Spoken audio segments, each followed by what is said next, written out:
ایک سلام ہے الوداعی سلام، معاشرے میں محبتوں کو زندہ کرنے کے لیے، دوستیوں کو مضبوط کرنے کے لیے سلام خدا تعالی نے جو ہے حکم دیا ہے، اور یہ سلام صرف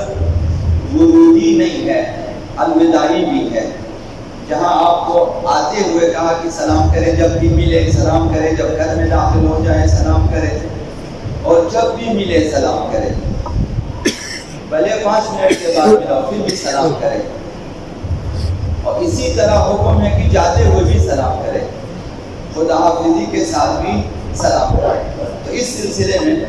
آقا رسول خدا صلی اللہ علیہ وسلم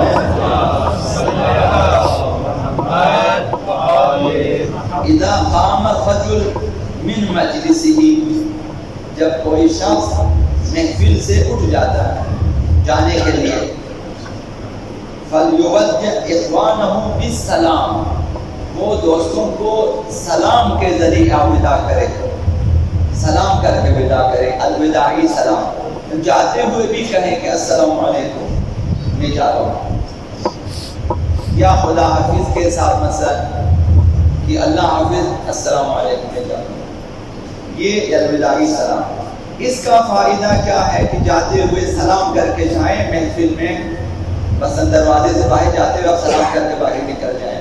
اس کا فائدہ یہ ہے کہ محفل میں بیٹھے ہوئے لوگ فَإِنْ أَفَاضُوا فِي خَيْرٍ كَانَ شَرِيكًا، اگر اس محفل میں کوئی نیکی کا کام کرتا ہے تو وہ سلام کرنے والا اس میں شامل ہے، اگر یہ لوگ دعا پڑھتے ہیں وہ دعا میں شامل، اگر یہ لوگ نماز پڑھتے ہیں نماز میں شامل، اگر یہ لوگ علمی مذاکرہ کرتے ہیں تو اس میں شامل ہے، وہ جو محفل میں کوئی بھی نیک کام کرے گا وہ اس میں شامل ہے۔ اور وَإِنْ أَفَاضُوا فِي بَاطِلٍ كَانَ عَلَيْهِمْ دُونًا، اگر محفل میں جو ہے پوری محفل یا کوئی ایک اگر گناہ کا کام کرتا ہے تو وہ گناہ صرف انہی کے اوپر ہے، اس کے اوپر نہیں ہے، یعنی وہ گناہوں سے بری، گناہ میں شامل نہیں ہوگا، مثلا غیبت کی، تہمت، جھوٹ وغیرہ، یہ اس میں شامل نہیں ہے، نیک کام کیا تو اس میں شامل ہے۔ تو یہ الوداعی سلام اگر مومنین رائج کر دیں اپنے مابین تو یہ اس کا فائدہ ہے اور ثواب۔ آقا رسول خدا صلی اللہ علیہ وسلم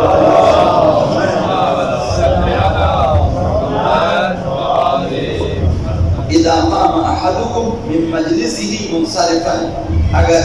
تم میں سے کوئی مجلس سے جانے کے لیے اٹھے تو فلیسلم،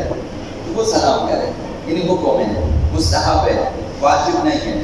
مستحب ہے کہ جاتے ہوئے جب اٹھے تو سلام کرے لوگوں کو۔ فلیست الاولی باولی من الاخری، وہ جو آتے ہوئے تو نے سلام کیا ہے وہ سلام اس جاتے ہوئے جو آپ سلام اس سے بہتر نہیں ہے، یعنی ایک ہی چیز ہے، جس طرح اس سلام کی اہمیت ہے جاتے ہوئے بھی اگر سلام کرے اس کی بھی اہمیت ہے۔ تو مومنین کو جو ہے معلوم ہونا چاہیے کہ جاتے ہوئے بھی آپ سلام کر سکتے ہیں، اپنے دوستوں سے شروع کریں، اپنے گھر سے شروع کریں مثلا، تاکہ معاشرے میں آہستہ آہستہ عادی ہو جائے اور جو ہے جاتے ہوئے بھی سلام کرنا شروع کر دیں۔ کتب راوندی قطب الدین سعید بن عبداللہ 6 صدی ہجری کے شیعہ مفسر، محدث اور فلسفی فقیہ مورخ ہے کتب راوندی، انہوں نے ان کی کتاب ہے اللب اللباب، اس کتاب میں لکھا ہے کہ آقا رسول خدا صلی اللہ علیہ وسلم ان کی محفل سے ایک شخص اٹھ کر جانے لگا، پیغمبر اسلام کی محفل میں بیٹھا تھا، یہ اٹھ کے جانے لگا تو اور سلام نہ کیا جاتے ہوئے،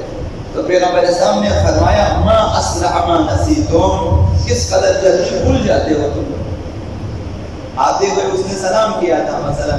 اور جاتے ہوئے سلام نہیں کیا، ما اسرع ما نسیتم، اذا تم کس قدر جلدی فراموش کرتے تو اذا جئتم فسلموا واذا قمتم فسلموا، جب بھی آؤ سلام کرو، جب بھی اٹھ کے جاؤ سلام کرو۔ تو یہ سلام کی اس قدر اہمیت ہے، معاشرے میں یہ رائج ہونا چاہیے، اور رائج کرنے کے لیے اگر کسی نے اقدام کیا تو اسے کہتے ہیں افشاء السلام، افشاء السلام کے الگ سے ثواب ہے، ایک تو آپ سلام کرتے وہ سلام اس کا ثواب الگ سے ہے، ایک آپ کی نیت ہے کہ میں سلام کو پھیلاؤں گا، معاشرے میں عام کروں گا، اس کا دوسروں سے ہٹ کر ہے